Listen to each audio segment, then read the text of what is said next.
कविता बाहर मत जाओ, बाहर बहुत ठंड है।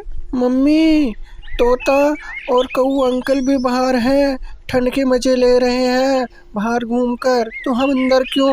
मैं बाहर जाऊं? बेटा ध्यान से बाहर जाओ, लेकिन गर्म कपड़े पहन के, ठीक है? ठीक है मम्मी। कविता बेटे, तुम्हारी मम्मी कहाँ है? वो तो घर में है, ठंड की वजह से बाहर नहीं आ रही। अच्छा बेटा, आप तो पहन लो कुछ गर्म कपड़े। मुझे ठंड नहीं लग रही अंकल। एक बात बोलूं, क्या मैं आपके साथ रोज आ जाया करूं बाहर घूमने? कविता रोज तोता और हीरा कौवा के साथ बाहर घूमने आ जाती। ठंड बहुत ज़्यादा थी। ठंड बढ़ने की वजह से नोनी चिड़िया ने घर को रुई से भर दिया, जिसकी वजह से घर में इतनी ठंड नहीं लगती थी। फिर एक दिन, बेटा मैंने मना करा था कि बाहर मत जाओ मत जाओ, तुमने मेरी बात सुनी नहीं? माँ, मुझे ठंड लग रही है बहुत ज़्यादा, मुझे माफ़ कर दो। मुझे आपकी बात सुननी चाहिए थी। ऐसे ही काफ़ी दिन बीत जाते हैं और ठंड बढ़ती जाती है, जिसकी वजह से कविता सहन नहीं कर पाती और उसकी मृत्यु हो जाती है। कविता की मृत्यु होने की वजह से उसकी माँ उदास रहने लगी, ना कुछ खाना ना कुछ पीना ना कुछ पहनना ठंड की वजह से। फिर उसके बाद उसके घर तोता और कौवा आते हैं। नोनी चिड़िया होने को कौन टाल सकता है? जो होता है वो तो होना ही होता है, होने को कौन टाल सकता है? तुम उदास ना हो, तुम ऐसा करो कुछ खा लो। नहीं कौवा, मुझे कुछ खाने का मन नहीं है। तोता और कौवा बहुत चिंतित होने लगे नोनी चिड़िया को लेके। अगर वो कुछ खाएगी नहीं पिएगी नहीं तो हो सकता है वो ही मर जाए। उसका साथ देने वाला कोई नहीं था, उसका पहला पति भी उसे छोड़कर चला गया था। उसे जिंदा रखने के लिए तोते ने क्या कहा, कौवा, अगर हम नोनी चिड़िया की दूसरी शादी करा दे तो इससे ये है, वो कुछ खाने भी लगेगी पीने भी लगेगी और उसका मन भी लगने लगेगा। इससे उसका दुख भी मिटेगा और वो खुश भी रहने लगेगी। सही कह रहे हो तोता। कौवा, तुम्हारा एक भाई था ना जिसके लिए तुम रिश्ता देख रहे थे, तो तुम ऐसा करो ना, उसका ब्याह नोनी चिड़िया के साथ करा दो ना। हाँ तोता, सही कह रहे हो, मैं बात करता हूँ अपने भाई से। तोता और कौवा दोनों, बिरजू जो कौवा का भाई था उससे बात करते हैं शादी की नोनी चिड़िया को लेकर। जैसे बिरजू हाँ कहता है, नोनी चिड़िया की उससे शादी करवा देते हैं। शादी के बाद नोनी चिड़िया खुश रहने लगी और उसने एक बच्ची को जन्म दिया और उसका नाम उन्होंने कविता रखा। नोनी चिड़िया, अब तो खुश हो तुम, तुम्हारे घर वापस कविता आ गई। हाँ हीरा कौवा, मेरी कविता मेरे पास आ गई, वापस आ गई मेरे पास।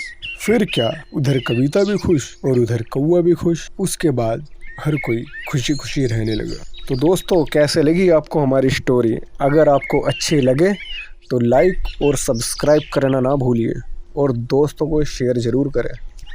कौवा, एक मदद चाहिए थी। बोलो तोता भाई। कौवा, मेरे बेटे की बात चलाओ कहीं शादी की। इसकी शादी कहाँ से करा दूँ तोता भाई? ये तो उड़ भी नहीं पाता। अरे ये तो कुछ दिन तक ही जिंदा रहेगा, कौन करेगा इससे शादी? तोता भाई, जितने पैसे चाहिए मैं दूंगा, बस शादी करा दो इसकी। ठीक है, मैं बात करता हूँ कहीं इसके शादी की। हीरा कौवा तोता से हाँ कह देता है। वो उड़ते हुए अपनी सबसे अच्छी दोस्त नोनी चिड़िया के पास जाता है और कहता है, नोनी चिड़िया कैसी हो, आजकल दिखाई नहीं देती? मैं तो यही हूँ, आजकल तुम ही दिखाई नहीं देते। नोनी, तुम्हारे लिए एक रिश्ता लेके आया हूँ, अगर हाँ कहो तो बात कराऊँ तुम्हारी। मुझे तुम पर भरोसा है, बताओ कौन सा रिश्ता है और कैसा है लड़का? मेरा एक दोस्त है तोता, उसका बेटा है मिंटू, बहुत प्यारा लड़का है, मेहनती है, सब काम कर लेता है, अच्छे खेत हैं उसके पास, अमीर पार्टी है, घर गृहस्थी वाला घर है, अच्छा परिवार है। अच्छा, तुम्हें कैसा लगा उनका परिवार? मुझे तो अच्छा लगा, इसलिए तुम्हारे पास आया हूँ मैं। कौवा मिंटू की नोनी चिड़िया से बात करा देता है और उनकी शादी भी करा देता है। उसके बाद की जिंदगी नोनी चिड़िया कैसे मिंटू के साथ जिंदगी बिताती है, चलिए देखते हैं। सुनिए, आज खाना वाना नहीं खाना क्या? ऐसा करिए बाहर जाइए और कुछ लेके आइए। कैसे और को भेज दो, लाने के लिए मैं नहीं जा रहा। ऐसे ही मिंटू नोनी चिड़िया के भरोसे बैठा रहता था। वो कहीं भी नहीं जाता था। नोनी चिड़िया खुद ही खाना लाती अपने लिए और मिंटू के लिए। एक दिन वो खाने लेके आती है। उसकी मुलाकात कबूतर से होती है। कबूतर क्या कहता है नोनी चिड़िया से? नोनी चिड़िया कैसी हो और तुम्हारे वो कैसे है? कबूतर भाई तुम्हें क्या बताऊं, जब से मेरी शादी हुई है वो अब तक घर से बाहर ही नहीं निकलते। मैं ही जाती हूँ सब सामान लेने, वो कहीं भी नहीं जाते। मेरी तो जिंदगी बर्बाद हो गई उससे शादी करके। क्या नाम है उसका? मिंटू नाम है उनका। अरे नोनी चिड़िया, वो तो उड़ भी नहीं पाता। उसकी तो कुछ दिन बाद ही मृत्यु हो जाएगी, इसलिए उससे कोई भी शादी नहीं कर रहा था। तो तुमने कैसे कर ली? क्या मतलब? मेरे सबसे अच्छे दोस्त ने मेरी जिंदगी खराब कर दी। मैं उस पर कितना भरोसा करा करती थी, लेकिन उसने मेरे साथ, मैं कभी उसे माफ नहीं करूंगी। नोनी चिड़िया गुस्से में हीरा के पास जाती है और कहती है, हीरा, मैंने तुम पे इतना भरोसा करा और तुमने मेरी जिंदगी खराब कर दी उससे शादी करा के। तुमने मुझे बताया क्यों नहीं? वो ना उड़ पाता ना कुछ कर पाता, तुमने मुझे बताया क्यों नहीं? मुझे माफ कर दो, मैं पैसों के लालच में आ गया था नोनी चिड़िया। मैं तुम्हें कभी माफ नहीं करूंगी। आज तुमने दोस्ती के नाम पे कलंक लगा दिया। नोनी चिड़िया जब वापस घर जाती है तो मिंटू मरा हुआ मिलता है। उसके बाद नोनी चिड़िया आजाद हो जाती है और अपनी जिंदगी दोबारा से शुरू करती है बिना शादी के।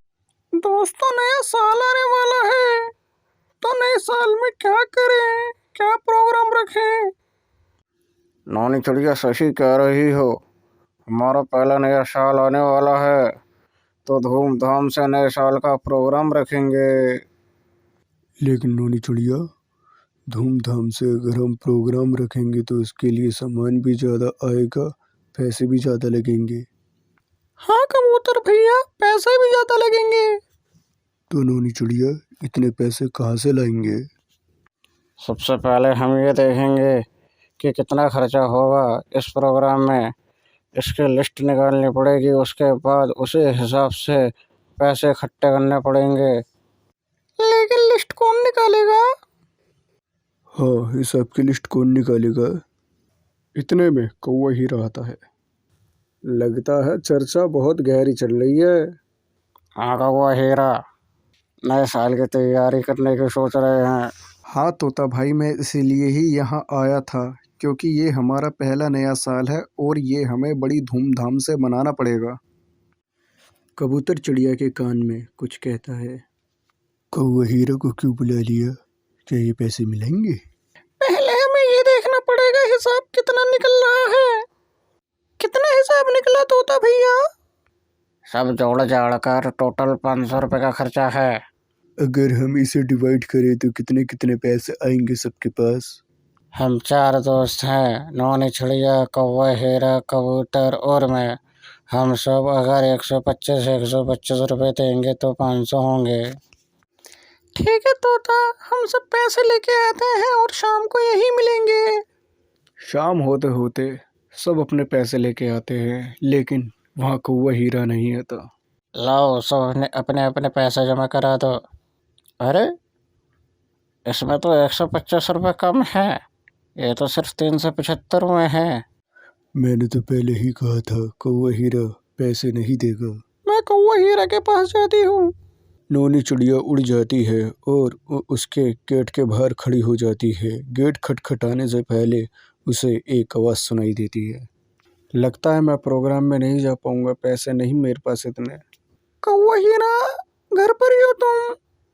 गेट खोलो, मैं बाहर खड़ी हूँ। हाँ नोनी चिड़िया। हम सब वहाँ तुम्हारा इंतजार कर रहे थे, तुम क्यों नहीं आए वहाँ पर? नोनी चिड़िया, मैं प्रोग्राम में नहीं आ पाऊंगा।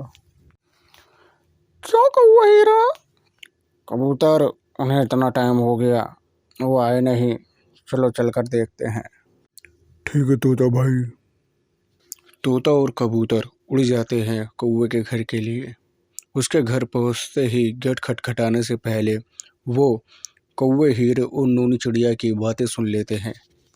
लगता है मेरी तबीयत खराब है नोनी चिड़िया, मैं नहीं आ पाऊंगा प्रोग्राम में। मैंने तुम्हारी आवाज़ सुन ली थी, तुम्हारे पास पैसे कम हैं। कितने पैसे कम है मुझे बताओ कौवा हीरा? 100 रुपये। कोई बात नहीं कौवा हीरा, मैं दे देती हूँ पैसे तुम्हें। कौवे हीरे के घर के बाहर तोता कबूतर बात सुन रहे होते हैं। तोता कहता है, कबूतर, अगर हम भी कौवा हीरे की मदद करें तो जब नौनी चिड़िया कर सकती है मदद तो हम क्यों नहीं कर सकते। जैसा तुम कहो। नहीं नौनी चिड़िया, तुम अकेले पैसे नहीं दोगे, हम भी पैसे देंगे।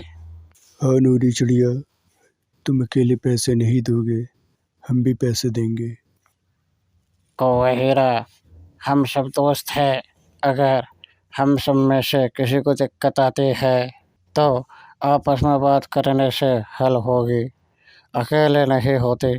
अगर कौवा हीरा तुम अगर हमारे पास आते तो हम सबको अच्छा लगता और हम तुम्हारी मदद करते।